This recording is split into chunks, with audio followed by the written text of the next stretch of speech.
Vamos a hablar ahora sobre los dinámicos del centro.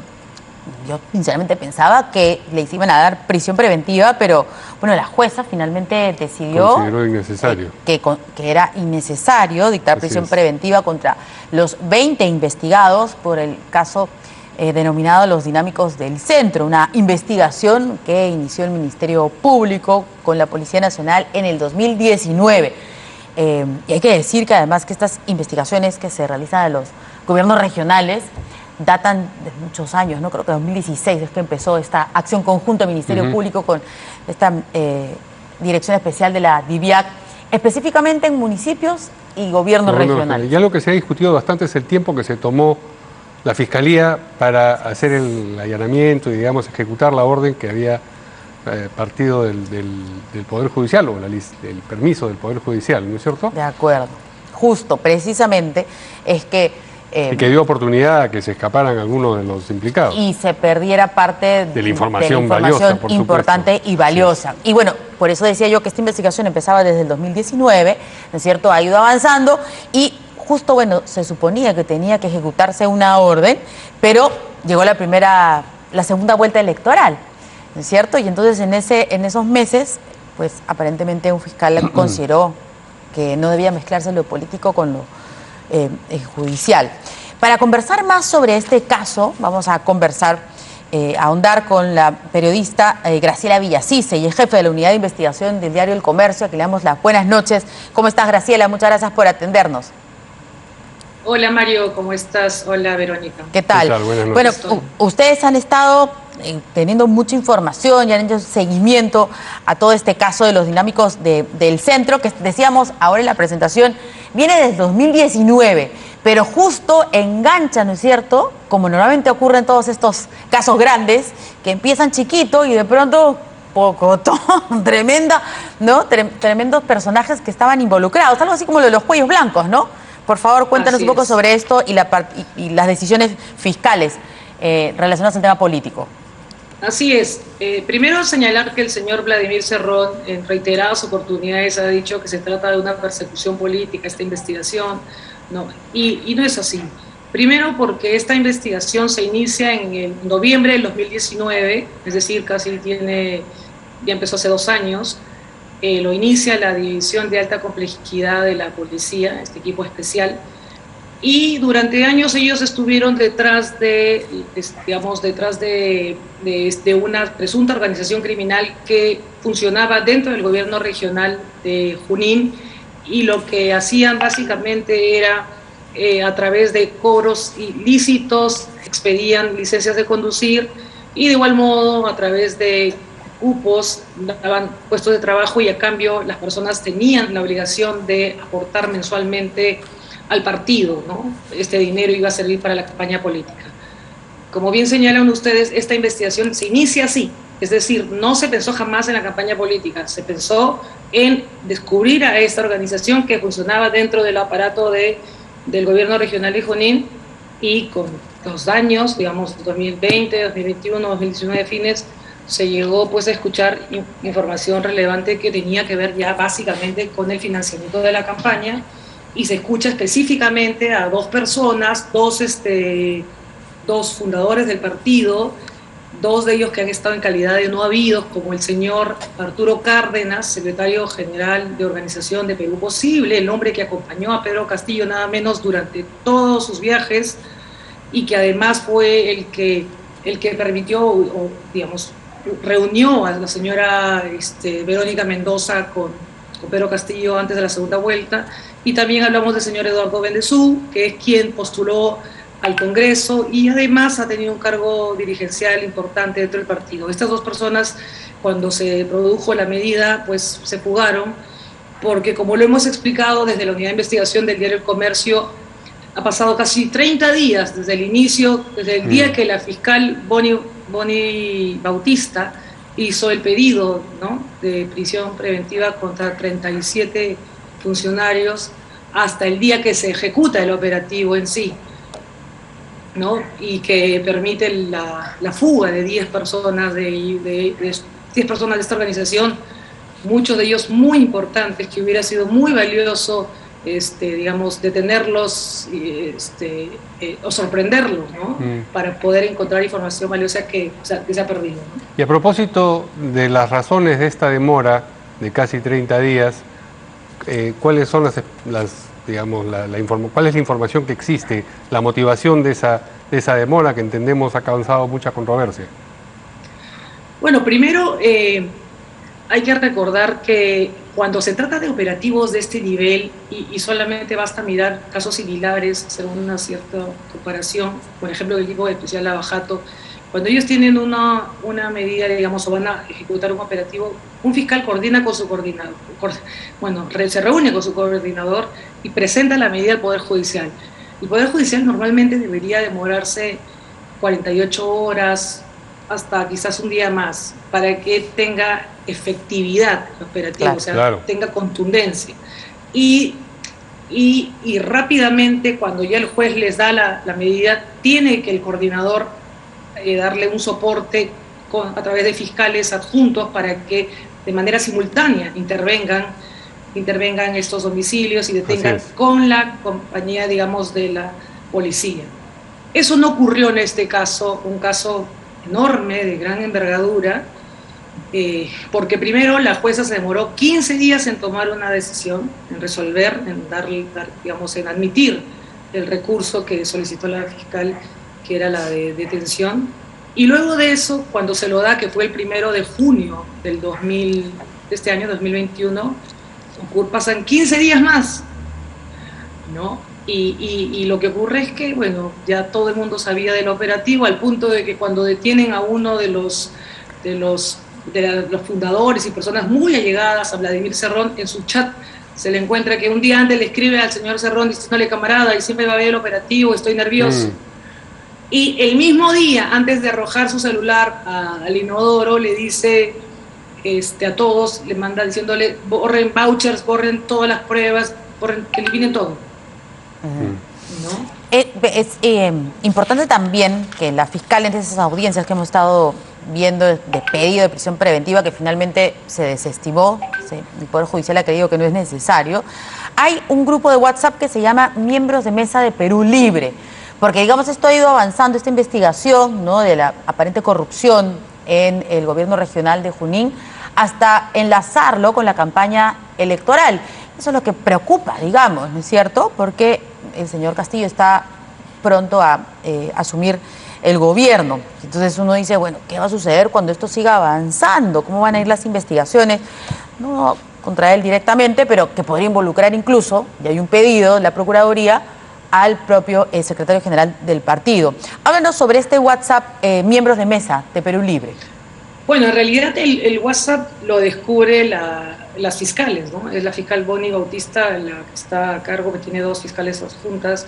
Ellos descubren en uno de los celulares de uno de los involucrados que se comunica con la señora Marina Vázquez. Este nombre es clave porque ella fue la jefa de personal del gobierno, de la Dirección de Transportes, y la que coordinaba todo el tiempo con el señor Arturo Cárdenas, el brazo derecho, por decirlo de una manera, del señor Vladimir Cerrón. Ella, por ejemplo, en lo que me mencionas, por ejemplo, ella lo que señala en todo momento es que hay que ver que todo ese dinero llegue para aportes de campaña, ¿no? Y si tú me haces referencia, por ejemplo, al chat que se llama Chats Miembros de Mesa, lo que sí nos debe llamar la atención como periodistas, las preguntas básicas es: ¿por qué el chat se llamaba Miembros de Mesa? No se llamaba quizás chats de personeros. Claro. Personeros, ¿no? Así es. Que hay muchos, Claro, digamos, ¿no? ¿Y se conoce el contenido de esos chats, de algunos de ellos? Lo que pasa es que son las fiscales las que durante los allanamientos han encontrado. Sí. Y yo te mencionaba a la señora Marina Vázquez porque ella es una de las fundadoras del partido, y esta persona a quien se le encuentra el teléfono se había comunicado con ella. Sí. Y entonces le dice algo que dice: desaparezcan, ¿no?, todas las pruebas que tienen que ver con los temas electorales, fiscal viene, algo así. Ajá. Entonces, eso es un hallazgo que las mismas fiscales los han presentado durante la audiencia. Nosotros los desconocíamos. No se olviden que esto se trata de más o menos 30.000 audios, ¿no? Interceptaciones telefónicas que tienen mucha información y que la verdad es que es una pena la decisión que ha tomado hoy día la jueza Julie Valdeón. La jueza, debo decirlo primero, que la jueza que se demoró los 15 primeros días para tomar una decisión, cuando debería ser rápida, la jueza que 11 días se ha tomado en escuchar este tipo de audiencias, cuando hacemos una comparación, en cualquier caso del trabajato se hacen 2 días, hasta 3 máximo, ¿no?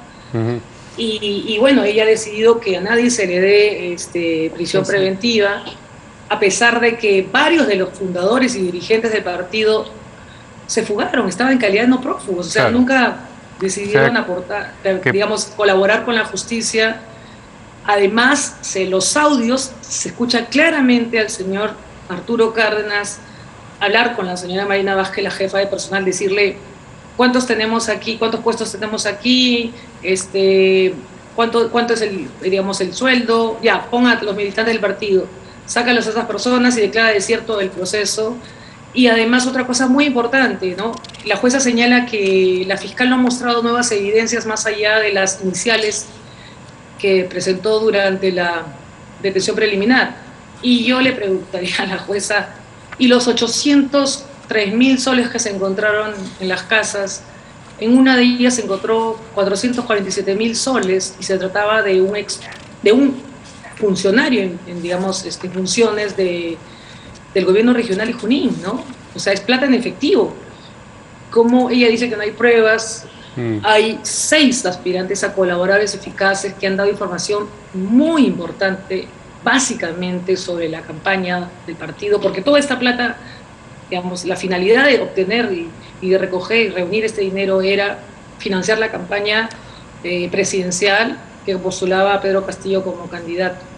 Pero entonces, además la fuga inicial califica de intento de obstaculizar la justicia, ¿no? La administración de justicia. Entonces eso choca con la denegatoria de la prisión preventiva. Sí, mira, en verdad estamos sorprendidos, pero quizás en el fondo no tanto, porque no olvidemos que la región Junín prácticamente está capturada por el señor Vladimir Cerrón, y lo digo con toda su letra. También en las instancias judiciales y fiscales. Todas las instancias judiciales. Nosotros hemos estado publicando diversos informes desde la unidad del equipo de la unidad de investigación, por ejemplo, de un juez, el juez Eber Bello, que es un juez clave, porque, a ver, digamos, en Junín existen 2 juzgados anticorrupción. Uno, que es la señora que hemos visto hoy día, Bonnie Bautista, y el otro es el señor Eber Bello. ¿Quién es Eber Bello? Pues Eber Bello es el que fue asesor de Vladimir Cerrón durante el gobierno regional. Él aparece acompañándolo como abogado cuando él tenía que presentarse en el caso Antalsis. Él, cuando la fiscal lo recusa, él se inhibe, pero la sala de la Corte Superior sorprendentemente lo ratifica. Entonces pone al gato despensero. ¿Y qué pasa en Junín? Que nosotros hemos podido descubrir que muchísimos de los casos no proceden, no avanzan, o algunos están en calidad de sobreseído porque todos ellos o han trabajado con el señor Vladimir Cerrón o sus familiares trabajan actualmente en el gobierno regional de Junín. Entonces, si hacemos una comparación, lo que ocurre en Junín es exactamente lo que pasó en Ancash, ¿no? Es decir, que prácticamente el Poder Judicial y el Ministerio Público ha sido captado por digamos, el poder del señor Vladimir Cerrón, y lo digo así abiertamente porque hemos mostrado con pruebas. Durante varias semanas a través de las periodistas que trabajan conmigo, como Delcy Loyola, Carlos Neira y Giovanna Castañeda, ¿no? Ellos han demostrado y mostrado evidencias que respaldan nuestro trabajo, ¿no? Y estos 30.000 audios han sido ya todos escuchados, están siendo escuchados de a pocos, porque resulta, digamos, difícil no imaginar que Arturo Cárdenas haya tenido algún tipo de conversación con Vladimir Cerrón. Si ha habido un WhatsApp, debe haber habido una llamada, si era tan cercano a él, digo, no, de repente no, pero por eso te pregunto sobre esos 30.000 audios. Nosotros, según las fuentes que tenemos, sabemos que sí que existen audios del señor Vladimir Cerrón con los funcionarios, con la gente de su partido, hablando de temas de campaña. Además, ya se ha mostrado, la fiscal ha mostrado chats, ¿no? Sí, claro. Vladimir Cerrón hablando, por ejemplo, con este señor que lanzó su celular, ¿no? Entonces, mira, es un caso delicado teniendo en cuenta la coyuntura actual, Así porque estamos a puertas de que se proclame al próximo presidente, el señor Pedro Castillo, y si esto está ocurriendo cuando aún no llegan al poder, imagínense lo que va a ocurrir en el poder. ¿No? Ellos, es más, en otro audio el señor, por ejemplo, Bendezú le reclamaba a la jefa de Recursos Humanos que por qué no le había alertado sobre esta nueva convocatoria de plazas de trabajo, que ya no lo iba a considerar porque él iba a ser el próximo ministro de Transportes. Muy bien. Sí. Y el financiamiento, Graciela, para ir terminando, ¿cómo es que se destinaba ese dinero para el financiamiento? ¿Cómo, o cuál es la hipótesis o qué es lo que has podido indagar o el Ministerio Público? O sea, ¿hacia dónde iba? ¿No? Esta plata se recolectaba, iba a las arcas del partido y luego el partido era el que destinaba. ¿Cómo era la metodología? Por más que mucha gente señale que las campañas políticas, que algunas campañas políticas han sido bastante, austeras, digamos, austeras, lo que aquí sí está claramente demostrado por audios, chats, el testimonio de 6 aspirantes a colaboradores eficaces es que este dinero se reunió para la campaña política. Y es más, es la tesis que presenta la fiscal en la audiencia. Dice, ella señala textualmente que todos estos recursos de origen ilícito, es decir, que el dinero es de origen ilícito porque es a través de cupos o de dinero, digamos, obtenido ilegalmente, han servido para financiar la campaña política de los congresistas y de la campaña presidencial de 2021. Eso lo dice textualmente la fiscal que ha estado a cargo. Muy bien. Muchas gracias por esta entrevista a Graciela Villasís, jefa de la Unidad de Investigación del Comercio. Gracias, hasta pronto, mucha suerte. Gracias. A ustedes.